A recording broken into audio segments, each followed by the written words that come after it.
राधे राधे।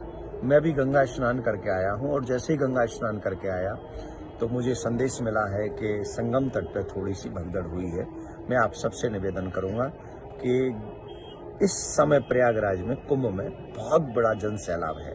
दूसरी बात ये निवेदन करूंगा कि मैं स्वयं गंगा में स्नान किया हूं, ना कि संगम पे गया हूं। संगम पे इसलिए नहीं गया हूं क्योंकि इस समय वहां संख्या बहुत है और मैं अगर गंगा के तट पे स्नान कर रहा हूं तो मुझे वही फल मिल रहा है जो संगम में स्नान करने का फल मिल रहा है। आपसे भी मेरा निवेदन है कि आप पहली बात तो अफवाहों पे ध्यान न दें, प्रशासन अपनी काम में लगा हुआ है।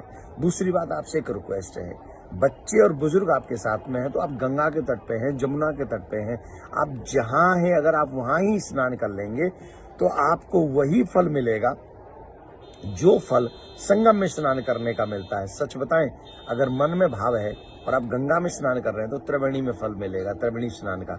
और अगर आप मन में भाव नहीं है और फिर भी आप वहां जाके स्नान करेंगे तो भी वो लाभ कम मिलेगा। तो आपसे रिक्वेस्ट कर रहा हूं, इस समय बच्चे बुजुर्गों को लेके बिल्कुल भी न जाएं।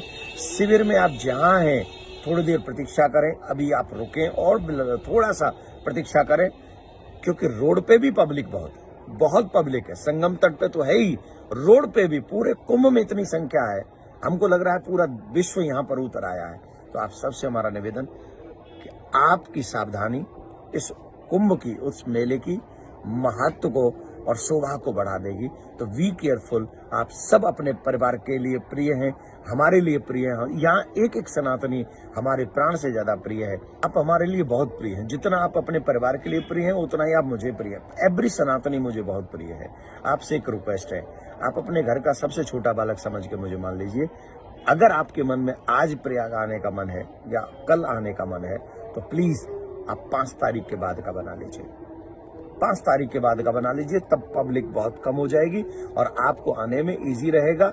सावधानी हम सबकी हमारे कुंभ के लिए जरूरी है। राधे राधे।